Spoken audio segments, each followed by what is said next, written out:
You're one in a pickle. I mean, 1 in a million. Love it. Good morning, ladies and gentlemen. Today is Monday, the 27th. Awesome. I want to express to everyone that I'm not trying to be like, all right, I told you so, or I'm right about everything, but essentially what we have gotten to is an apex of the cleavage fracture point of any good applied mathematical narrative. What that means in short form is nobody can keep up with what's going on. It is not, please don't feel bad if you are lost in the context and the shuffle of the facts.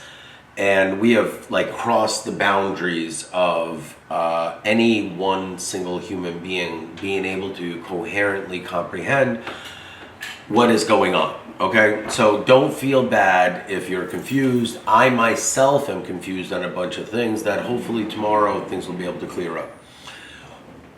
This is a 15-minute hourglass. We're going to a different format where I present 3 videos. Good morning, good afternoon, and good night, just to give everyone an understanding that it is metaphysically impossible for neither me nor Jamie nor even a team of 20 other people to communicate, disseminate, and run a dozen litigation matters over 10 frivolous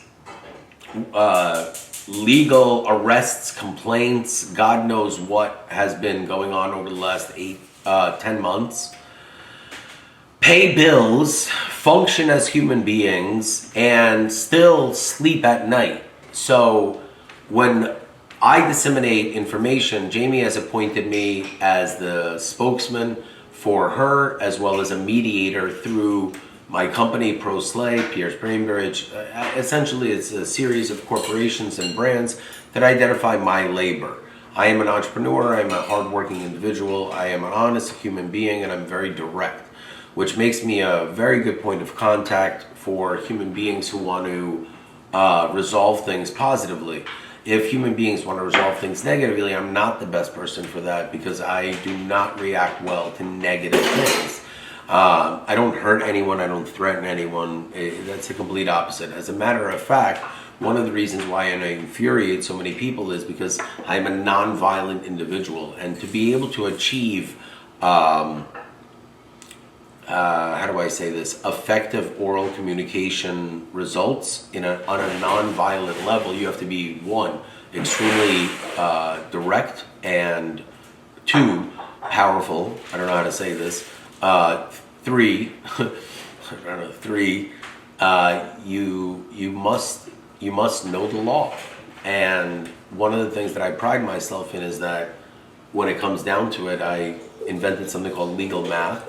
And as you notice that I continue to have to keep inventing elements of lexicons and verbiages because things are not even we're at a point where things don't even exist that need to happen for me to even explain what's going on. So we are so far before the point where I can just tell everyone look, if you put your phones down and don't engage in certain type of content, the whole point of my content is that it's a single, one human being's stream of consciousness that's unedited, spoken directly in a clear format that is the complete opposite of everything you watch on the internet. So if you hate me, that is because you're completely brainwashed by the singularity, and that's okay.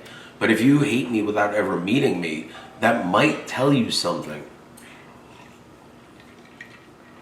The whole point of this channel is that I address the people that don't like me. Everyone else tries to feed into the audience and the masses that are obsessed with them to give them what they want. What I do is try to challenge myself by displaying elements of my life that are constantly under fire from people.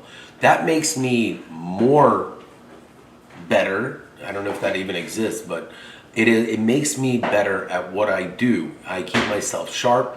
I am honest. I am a tactician. I am a mathematician. I am a not mortician, and I don't know other shins other than a dynasty in Japan and a knife company that would be a better description other than magic or magician. And the reality is that I use the word magician not for myself, but for the audience as well as my family members and everyone else, because it is virtually unexplainable. And it's not that it's not real, it's just that I recognize that what I do is on such a different plane and level than everyone else that it is just much easier for everyone to dismiss me and call me a liar than to take the few minutes that is needed for you to recognize that had the laws been followed. Look, I'm going to explain it's something else, okay?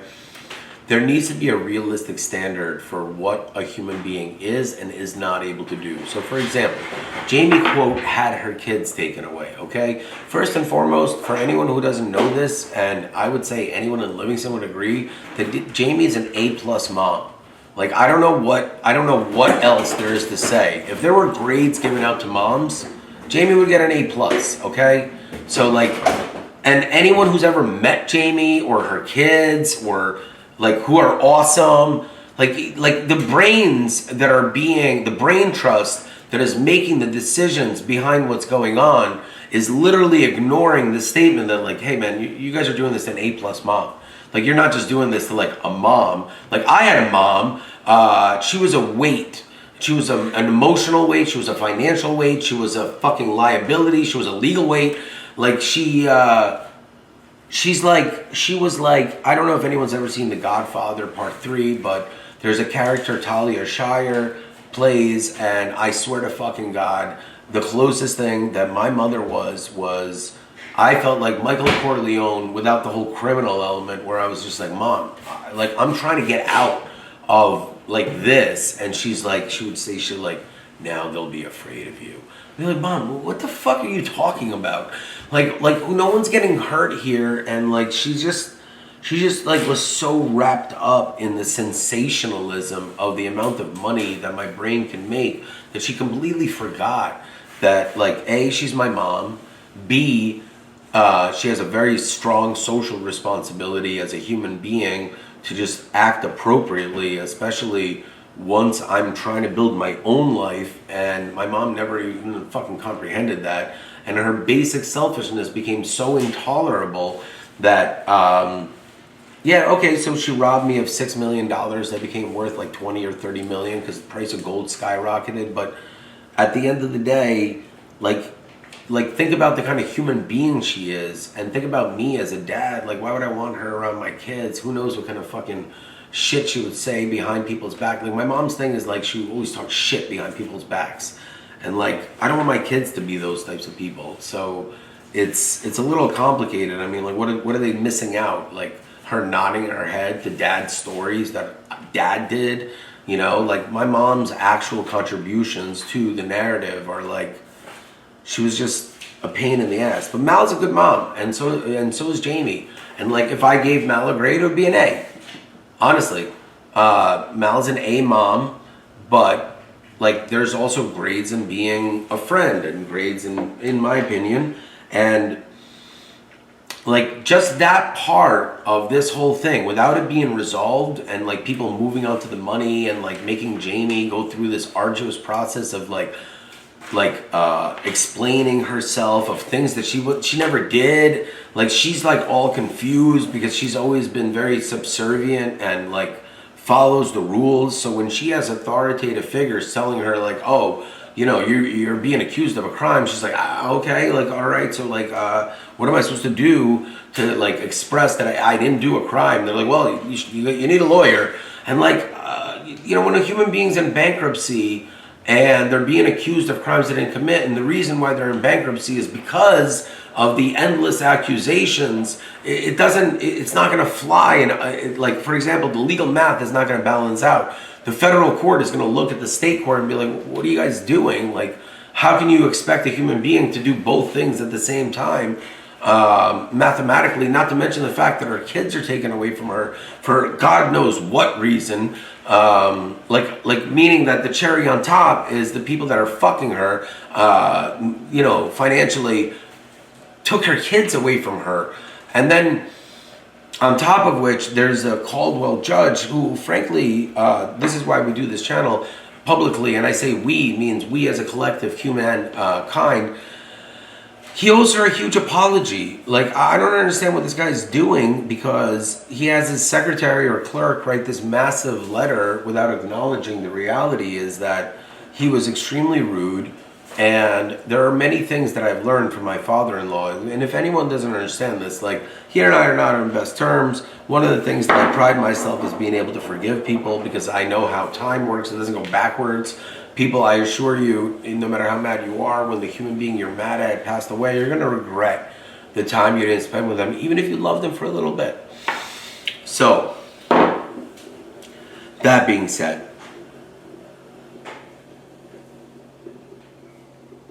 you know, these tops, they help me center my thinking. I don't know what helps you, but I'm honest. And I think that my story is a great example of why so many people choose not to be honest, and why suicide is such a big problem in our country. It's because people suffer alone. And when I chose to suffer with even Jamie, forget about the fact that there are literally, I believe, thousands of human beings that watch this content and are able to empathize and understand what is going on without being able to express themselves. And I say it's okay. I'm not mad at anyone. I don't have beef.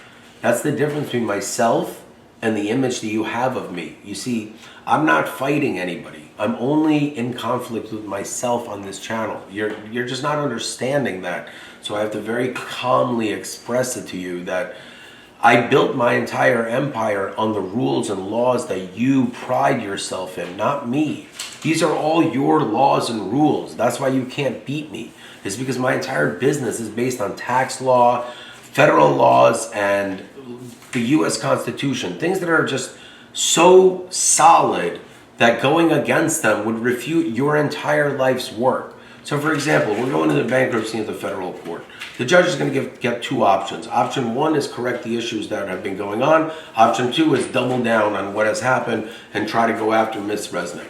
And look, like I like the judge a lot. I'm praying that he chooses option one, because I have no interest in more conflict for human beings who are not bad human beings, that are put into these horrible positions by the worlds that they have inadvertently created for themselves. And I, of all people, I can empathize with that. But at the same time, the difference between myself and the people that, you know, make the leap and do not. And I like to use Jamie as an example, because she didn't have to go work for me. She could have just continued to make $150,000 to $250,000 a year as a professional legal secretary, paralegal. She made the leap of faith because of an equity package, and she believed in my ability to generate revenue on a mass scale.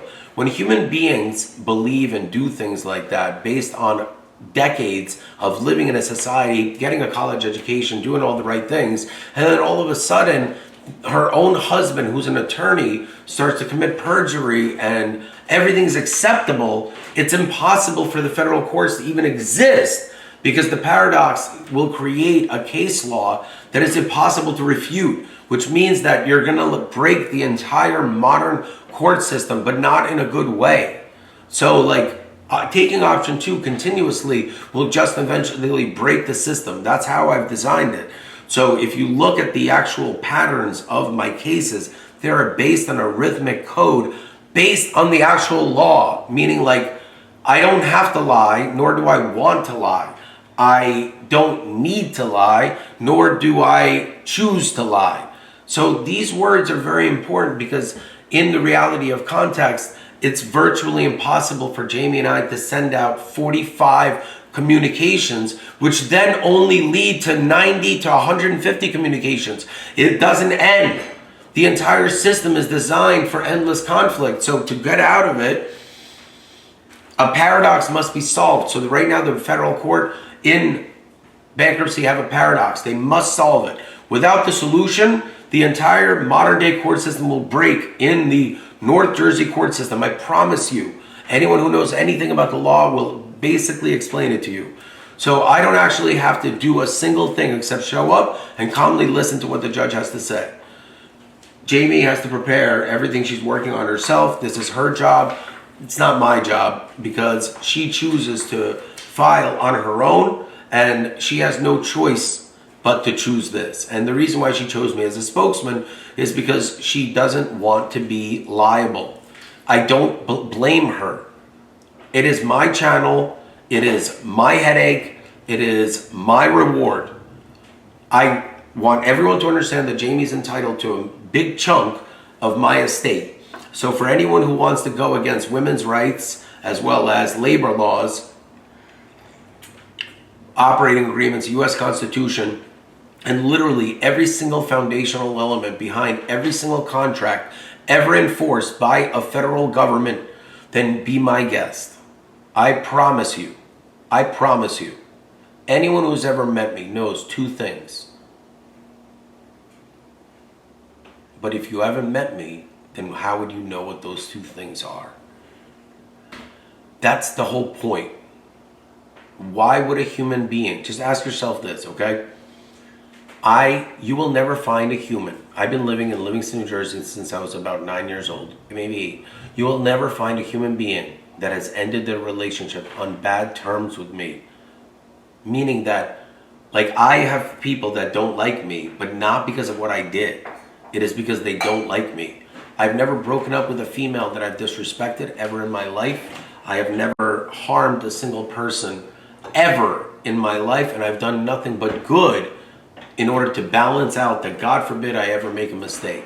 My name is Dan Rhesus, and I'm here to solve my own problems, face mask concept, but also I've been hired as a mediator to resolve Miss Resnick's conflicts. So I hope everyone has a great afternoon, because the good morning video is over. Thank you. Good morning, good afternoon, and the title of the last video is from the show The Boys, but I can't stop laughing at it. My name is Dan Rhesus, and I hope everyone enjoys this beautiful sunny day. And please remember, we're lucky that we live in the United States. The whole point of what I'm trying to express to you is that in Russia, you would never even have the choice to do this horrible crime that you guys are continuously doing to me, which essentially is a 4-letter word, LIES.